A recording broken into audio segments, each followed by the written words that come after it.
Welcome to Talent Buzz, where I talk about talent acquisition with fast-growing SaaS companies. And in today's episode, I'm joined by Chris Savage, the CEO and founder of Wistia. And we are talking his 4 main learnings regarding talent acquisition. We are discussing on why Chris thinks that you should be working with people you want to have a meal with, leading by example, you can't buy a world-class team, and their latest layoffs and Chris learnings from there. And let's start today's episode from the first one. So why Chris thinks that you should be working with people you want to have a meal with rather than only skilled people. Yeah, absolutely. And I don't know if you can show that meme here, but just it's the midwit meme. So there's an idiot on the left. There's the midwit, who's middle IQ in the middle, and then there's the Jedi on the right. And what it says basically is the idiot says I just want to work with people I like, basically. And the midwit's I'm going to find the people who have all the best experience and build a super team, blah blah blah. And then the Jedi's I just want to work with people that I like and I want to share a meal with.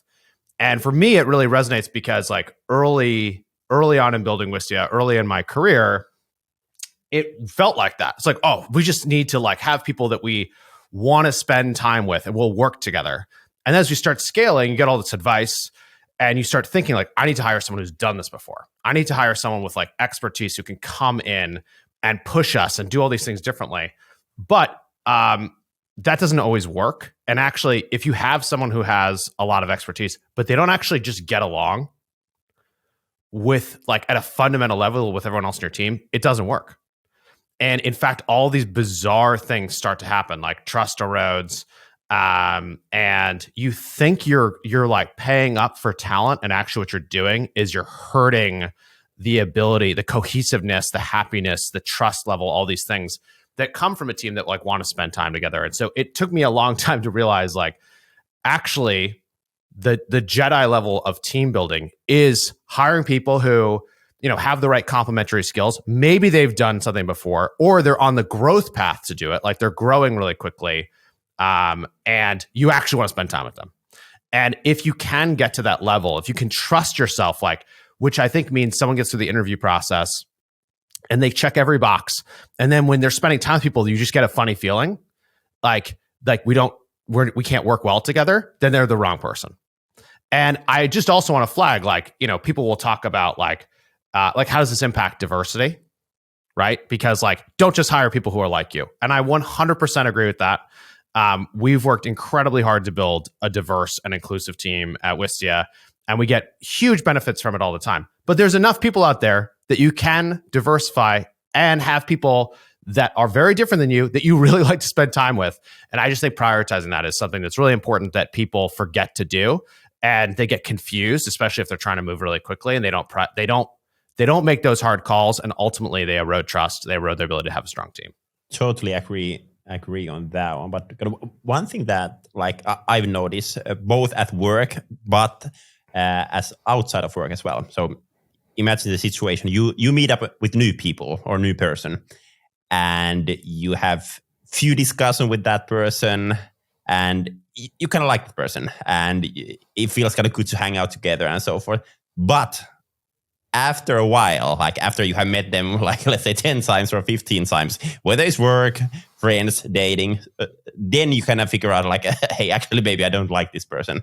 So kind of how to get over that one in a kind of work environment, because you cannot have those 10 or 15 interviews with people. But after few interviews, you need to kind of know whether I want to have the meal with this person or not. I think that I don't know that I have the perfect answer on that, because we don't always get it right. But the thing I would say that's become really important for us, that's increased the likelihood of success, is that we try to always have a project that's a part of the interview process that is as close to possible as to what the real work will be like. So we try to get to a place where you give someone a project, you if it's presenting to a group of people that haven't met them before, or different parts of the business, if it's coming in with a bunch of options and prioritizing from 5 to 1 or whatever the thing is, and then you try to give yourself the time to actually see if you can work together, an hour or two, that can help increase the chances of this working. Because if that's not enjoyable, or you're not getting to a better place, or I've had people who thought they failed an interview. I can think of one person in particular who thought they their interview was terrible because they came with the project and they got a million questions and they gave a bunch of answers, but we all knew that they couldn't know the answers. It was like one of those situations. Yeah. But we got to see the way they thought. We got to see the way that we worked together. And we're like, this is a great person. We hired them and they're incredible. So I think it's trying to find ways to skip to that place you're talking about getting to. But also, I would say if you have, you meet with someone 15 times, you've hired them, you're working with them, and something is really rubbing you the wrong way, your spidey sense is probably right. Yeah, I think that's super good idea regarding the task phase. Like if I think about like how we are recruiting currently people, we do have a kind of task phase basically for everyone where they present something and then we do challenge them, we do ask questions from them. But I think we could take that one maybe one step further, that it's not like them presenting something, but it's really about kind of working together. One idea that I had in my previous job, I haven't yet done this one, but I think this might be an interesting one. Whenever you are hiring, the last stage of the hiring process should be that you put the team and the new hire to escape room and see what happens. I mean, I think that's a cool idea. We'll see. Yeah, I think that's a very cool idea. Maybe I need to try it at some point. Hopefully. You should definitely try it. Of course, you should give it a run. And if you get in there and it's horrible, you're gonna know real quick. Yeah, that's true. I think that would be easier if you are located in the same place. You could do a physical one, but I think nowadays there are kind of ones that you can do online as well. So yeah, worth trying out at some point. But hey, then to kind of learning number 2, so leading by example, and kind of building a company through that one. Can you share a bit more on that? Yeah, this is just like, I think a lot about, it's really hard to scale companies. It's really, really hard. Like you can get initial traction and you have a product that people want. That's amazing. And they're signing up and using it. And then you have to figure out, how do I accomplish whatever I've been accomplishing at this moment? How do I do this with more people? Usually, right? Because you're growing, hopefully. You have more revenue, you have more customers, then you have more support. You have more features you want to build. There's more bugs that come up. You broaden your vision, like all these things. And scaling is hard. It is very, very hard. And what often happens when we start scaling is we start adding process. And so we add process and we add rules, we add regulations, and we do this to try to make sure that this larger organization is still making decisions in a similar way to how you were when things started to connect. Like if you got product market fit, like, well, whatever we're doing, keep doing that. And so you say yes to these things and no to these things, and you start building check-ins so that, it's just a kind of natural thing that happens, especially because as you scale, you have a higher percentage of your team, especially if you're scaling quickly, that doesn't know the customer yet, didn't spend 4 years trying to get traction and understanding really intimately who they are and all this stuff. So you also start writing all this stuff down about who the customer is, about your values, about how you make decisions. And I think about that a lot. And so that's part of scaling. The problem you run into is all this process and writing all this stuff down inherently slows you down.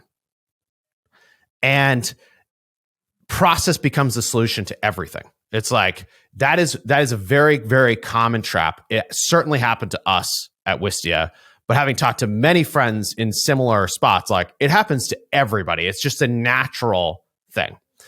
And one of the things that took me a while to learn, but then once I realized it was like so powerful, is that in any organization that's growing and getting larger, and even in a small organization, this happens, like people pay a lot of attention to your actions as a leader. They pay attention to whether or not, like, is it okay to show up late, or do you need to always show up early? Do you run meetings without an agenda, or do you always have an agenda? Do you have bloated meetings or not? Do you still interface with the customer or not? Do you give recognition to your peers or not? And people are trying to figure out like, well, what does success look like? They wrote all this stuff down, but there's still 70% of my job, even with all this process isn't written down. They look to their leaders, they look to their manager, they look to the person a few levels up, and they try to guess based on their actions, how am I supposed to work here? And the reason we talk a lot about this as a society, like in the US, right? When Trump became president, one of the biggest fears people had was like, he's a dick. And so like, is everyone going to be a dick now? And there was some truth in that. But I think like what you have to think about as a leader, and what I learned is like, and I'll give you a specific example here, is we had a moment, we do employee engagement surveys a few times a year, and we saw that people were saying there wasn't enough recognition in the company. So like you weren't hearing enough like positive vibes that you're doing a good job. And when I saw that, I was really surprised, because in every all hands meeting that we have, which happens monthly, we were constantly giving recognition. We're like, oh, it's so amazing that this team launched this and that. Like, how could this be happening? And we dug into it. We started to realize people weren't just talking about recognition from me and my co-founder. They're talking about from their manager and from their peers and from the whole organization. I'm like, well, how do we get this to go? And my first thought was process. All right, we need to have a process. We're going to use this thing. We're going to tell everyone to do it. That's going to solve the problem. And I talked to a friend and advisor of the company, and she's like, oh, you can solve this way faster. You don't need process. Chris, you need to start sending emails to people who you think are doing great work, and you need to CC their boss. And just say, I noticed this. This is great. Good job. And if you do that, it will ripple through the organization, because the people that you CC, their bosses, they'll see this, they'll start doing it. And it'll just naturally happen. Your actions will influence the company. And I was like, well, that's a cool idea. And so we were using 15.5 a lot at the time, and they have this high five thing. So we just told the senior management team, hey, let's all try to use 15.5 and give each other high fives and recognition for good work. We didn't tell anyone in the company. I think maybe we're like 80 people when this happened. We didn't say we're going to solve recognition this way, whatever. And of course, what happened is it took about a month, and then everyone just started doing it. There was no process change. It was just actions. And the next time we did an engagement survey, it was like, do I get recognition here? Yeah, everyone gets recognition. And it was one of those moments of like, sometimes the small action you take and leading by example can ripple through without the need of process. And I think of it as like a superpower now, which is like, you want people to be in less meetings, put yourself in less meetings. Like, you want people to run meetings better, just make it, don't go to a meeting if there's an agenda, and that'll just happen. It'll just ripple through the org. Super good learning. I think like when discussing with a lot of founders, I've heard kind of multiple times that kind of lead by example on things, but I think that story really kind of sticks. And I think the thing you mentioned regarding kind of processes, I think I'm that guy. Like every time we need to fix something or focus on something more, I'm always like, hey, what's our like process for this right now? How we can change the process to make sure that kind of that problem goes away. And I think kind of leading by example is, well, in a way, I think that's a kind of process for fixing that one, but super interesting for example, for the feedback part. And at least what I've noticed as well, like while companies scale and evolve, there are more and more kind of focus are changing all the time. And for example, for us, I think kind of in this market situation, like many other companies, like sales is a big kind of focus point at this moment. And I can already like see that is most likely our biggest kind of growth bottleneck for this year. So I think showing even more example around that one most likely gets the team going even harder towards that one. I think that's that's a really good example, because you're going to need certain process in sales. You want everyone to have the same enablement. You want to know if it's repeatable. But if your sales leader isn't checking in on how the month is ending and the quarter is ending, if they're not like also getting on calls and trying to help push big deals over the line and stuff, then people will assume that when you're a manager, you don't need to do that. Or like it's not as important at the end of the month to do that. But if that leader just simply does those things, everyone sees it as important. And so I think it's like, I'm not saying no process ever. There's a lot of things you need process on. but the right moments of leading by example scale better than anything else. That's good learning. Good learning. Thank you for sharing. Then you mentioned on email when we prep for this that you can't buy a world-class team, but you need to build that one. Yes. Like, what learnings do you have around that? Yeah, so this is not, I would say this is not like a thing this is a thing that I've experienced and seen, but I give credit to, I think the person who said this first was like Peter Chernin. He was on the podcast Invest Like the Best. And it's a great episode, but he talks about this phenomenon that really jived with my experience, which is like, if you want to build a world-class team, it seems easy to think like the way you do that, world-class, like best in your industry, right, is you go hire people who have been at the best organizations that are like complementary to you, like running the shit, and you bring them in, you build your super team. But the problem you run into is that if someone is world-class in their company, in their organization, usually their organization knows that. And so if they know that, they will go to extreme lengths to keep them. They will give them the most challenging projects, or they'll change their compensation. They'll do things. So it's incredibly hard to pull the most world-class people out of an organization. And if they leave, they often want to do it on their own terms, running their own thing or coming in and picking which company they want to work in. It's very, very hard to just like hire a world-class team. On the other side, if you want to build a world-class team, the way you do that is you find people who have very steep growth trajectories. Like they're able to constantly evolve and grow in the things that they are going after. They are very good at figuring out what's most important for the business, which is of course how all growth works, is like you find opportunities to help the business grow. You help enact those things. That's how growth works. Like it's always how it worked. And you can build a world-class team if you put people in a position where they're on a steep growth trajectory and you give them a big challenge. Not everyone's going to work out, which is the problem here. Is you're going to have people who aren't working out. But if you have those conversations and you can navigate through that, you can end up in a place where your team is actually world-class. But to do that, you have to build it. Yeah. And I think a lot of early stage startups, especially in a new space, you end up inherently starting to do this because you have a bunch of people who are hungry and they care and they put a huge amount of passion into something. And if you're doing something that's new and no one's done it before, you are the best at that. And it's easy to forget that. And it's, I think, also why it's really important in those moments, like invest a lot in the growth of those people. Yeah. Give them the challenges, support, the coaching, the advisors, the network, the leadership networks, all those things to try to give them the best shot of succeeding. And that's how you can have like, if you look in the tech landscape today, you have like the PayPal mafia and the YC crew and all these different people who, they were just normal folks who happened to be an organization that ended up doing amazing things, and they all grew. And then they took that to other places and continued that process. Yeah. How do you think, like, if we think about like finding those people who has that kind of growth mindset and they are evolving and all of that, like us, like we are still super early as a company. We launched last August, so around 5 months. And in the beginning, it's been, I would say, not easy, but relatively easy to kind of hire people with growth mindset and people who are growing.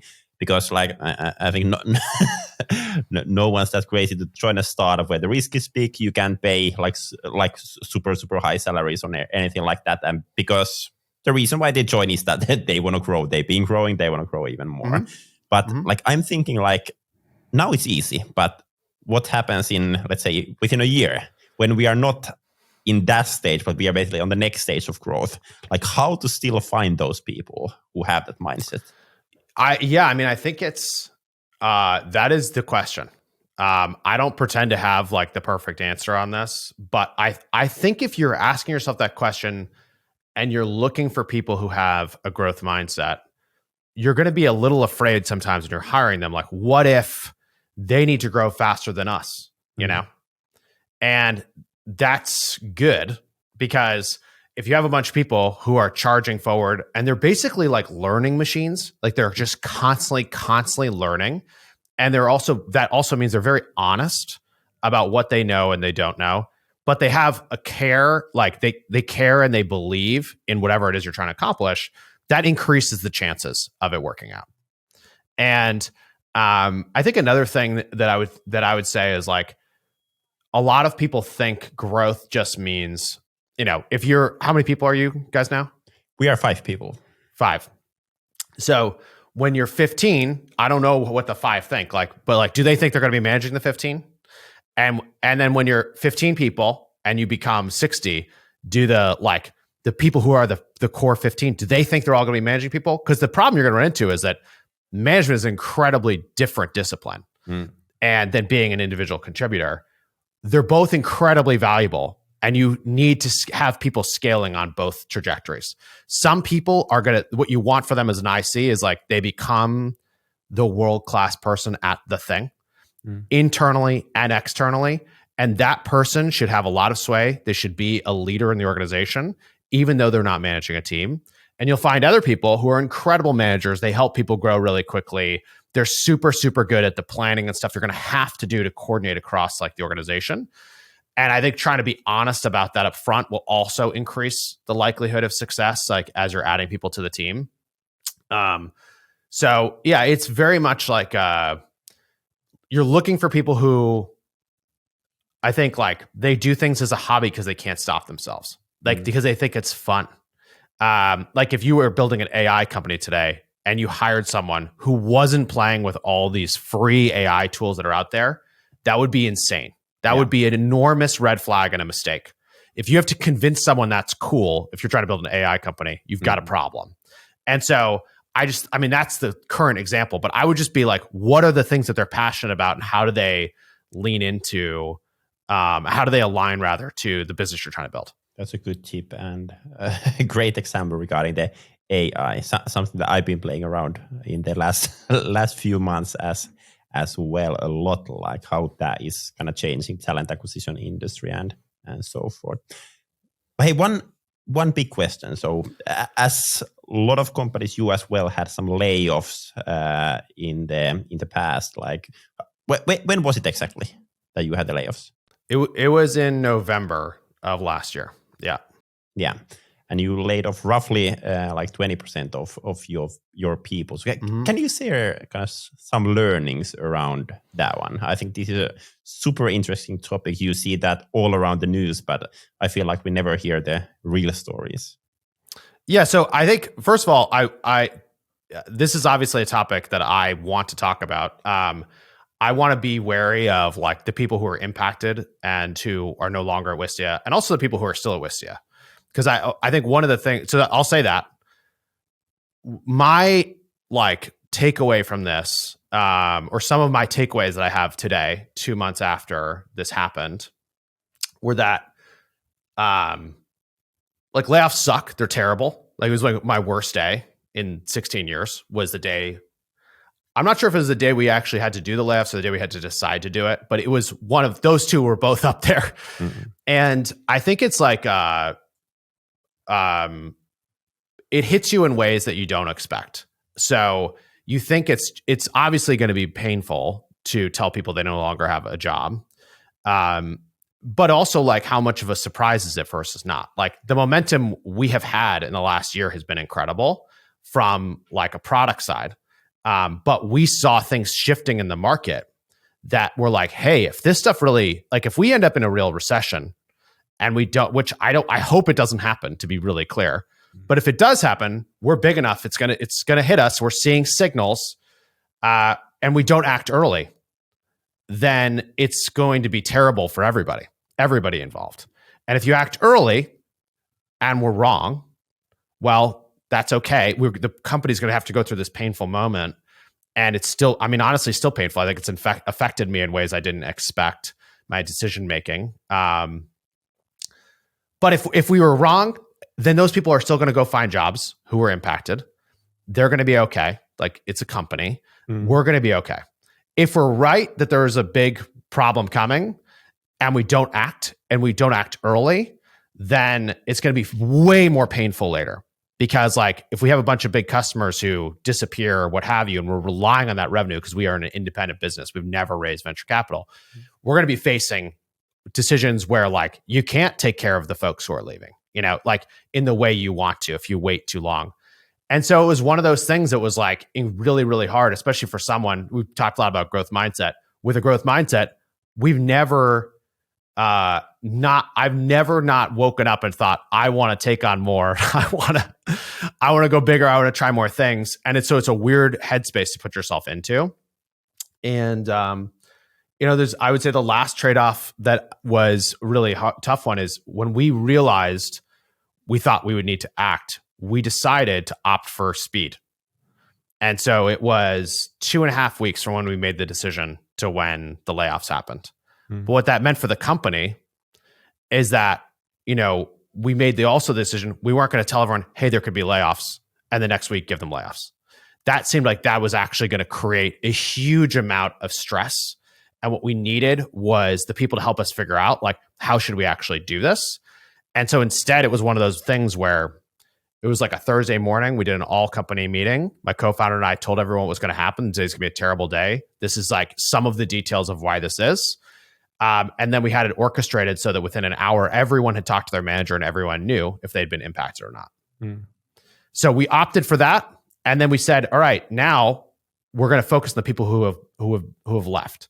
And so I really got out there. I was like, hey, I need to tell the world that we did this. I need to make it available. Like, who are the people who lost their job because of this? It's not their fault.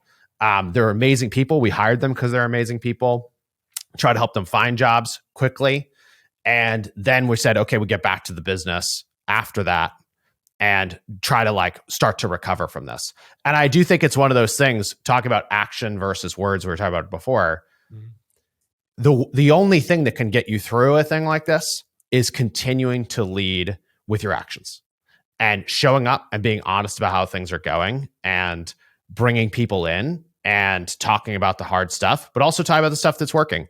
And so, yeah, it's not a fun thing. I hope anyone listening never has to do it. I certainly thought I would never have to do it, partially also because we never raised venture. It's like, we'll never be in this position.